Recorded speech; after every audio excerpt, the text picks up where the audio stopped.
শক্তিশালী হয়ে আওয়ামী লীগ সম্পর্কে এদের ধারণা আছে কিনা জানি না। বঙ্গবন্ধুর আদর্শরা যে ধারণ করে এ দেশ ছেড়ে দেওয়ার মানে এই দেশেই তো মৃত্যু হইব। মৃত্যু তো আগে পরে একদিন হইবই। আদর্শের কারণে মৃত্যু হইলে এই মৃত্যু সম্মানের আমারে এরা ভাবছে যে আমারে বলে এক সময় বলে যে আপনি প্রধানমন্ত্রী হয়ে যাবেন, প্রেসিডেন্ট হয়ে যাবেন, এসব বলে আমার লোভ দেখা। কিন্তু এরা জানে না যে আমি স্বতন্ত্র এমপি হইলে আমার রক্তের মধ্যে বঙ্গবন্ধুর আদর্শ আছে। প্রধানমন্ত্রীর তো আর অমুক অমুকের লোভ বঙ্গবন্ধুরে কেউ দেখাইতে পারে না। আমি তার আদর্শের সৈনিক। যে কোনো মৃত্যুর প্রতিবাদ আমরা করি, কিন্তু তোমরা যদি আমার নেত্রীরে মেলাইন করতে চাও, জননেত্রী শেখ হাসিনারে তোমরা ক্ষমতা থেকে নামাইতে চাও, এতে বোঝা গেল তোমাদের মনের মধ্যে তোমরা সততা নাই। তোমাদের সাথে আর আমরা দেখতে পারি যারা আজকে আন্দোলন করে এরা তো আগুন দেয়, এরা মানুষ মারতে শিখছে। আর আওয়ামী লীগ এরা চিনে না, আওয়ামী লীগ মারতে না মরতেও শিখছে। আমরা বঙ্গবন্ধু কন্যারে এই ক্রাইসিস মোমেন্টে বাঁচানোর জন্য যে যার জায়গা থেকে এদেরকে ব্রেইন ওয়াশ করছে। আমাদের লোকজনকে ব্রেইন ওয়াশ থেকে বাঁচাইতে হয়। এরা আমাদেরই সন্তান, এদের বিরুদ্ধে আমরা দাঁড়াইতে চাই না। এরা এই জীবনের শুরুতেই ধ্বংস করা শিখে যাচ্ছে। এদেরকে দিয়ে প্রকৃত নাগরিক বানাইতে পারবেন না। তাপস চলে গেছে, এইটা এদের গুজব এবং প্রপাগান্ডা। শামীম ওসমান নাই, কালকে সারাদিন শামীম ওসমান পার্টি অফিসে।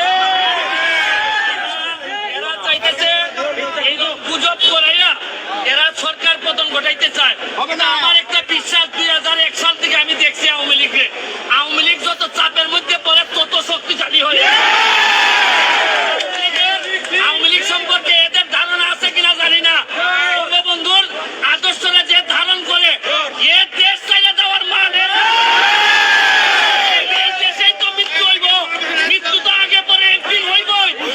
আদর্শের কারণে মৃত্যু হইলে এই মৃত্যু সম্মানের আমি আওয়ামী লীগের সাথে নৌকার সাথে প্রতিদ্বন্দ্বিতা করে এমপি হয়েছি। আমারে এরা ভাবছে যে আমারে বলে এক সময় বলে যে আপনি প্রধানমন্ত্রী হয়ে যাবেন, প্রেসিডেন্ট হয়ে যাবেন, এসব বলে আমার লোভ দেখা। কিন্তু এরা জানে না যে আমি স্বতন্ত্র এমপি হইলে আমার রক্তের মধ্যে বঙ্গবন্ধুর আদর্শ আছে।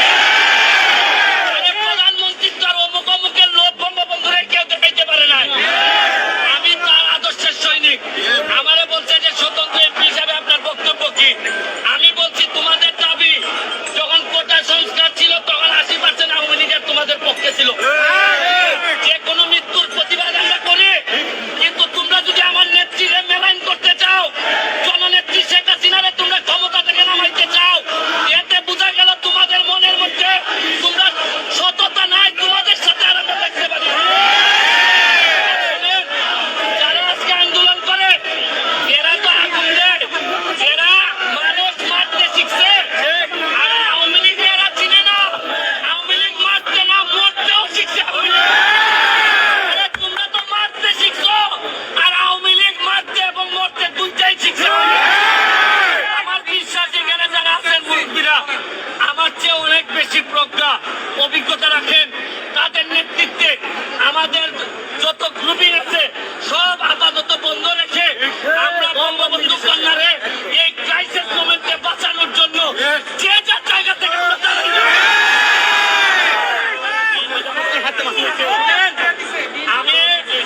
আমি এদেরকে জিজ্ঞেস করছি, তোমরা যে ক্ষমতা নিতে চাও শেখ হাসিনার কাছ থেকে নিয়ে কারা হবা? তোমরা এমপি মন্ত্রী কারা হবা? তাহলে একটা কাজ করো, তোমরা যারা সমন্বয়ক, তোমরা 100 জন না 150 জন, তোমরা এসব ক্ষমতা নিয়ে যাও। কিন্তু তোমরা তো আইসবা না, তোমরা তো এই যোগ্যতা নাই। তোমরা বরং সুন্দর করে নিয়ে জামাতের হাতে দিয়ে দিবা ক্ষমতা। তোমরা ক্ষমতা দিবা না, তোমরা মুক্তিযুদ্ধের আদর্শটা নিয়ে জমা দিয়ে এদেরকে ব্রেইন ওয়াশ করছে। আমাদের লোকজনকে ব্রেইন ওয়াশ থেকে বাঁচাইতে হয়। এরা আমাদেরই সন্তান, এদের বিরুদ্ধে আমরা দাঁড়াইতে চাই না।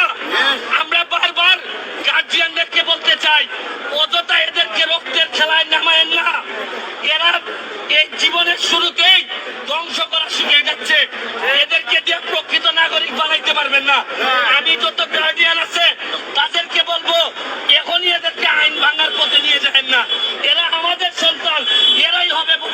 বাংলাদেশের সন্তান।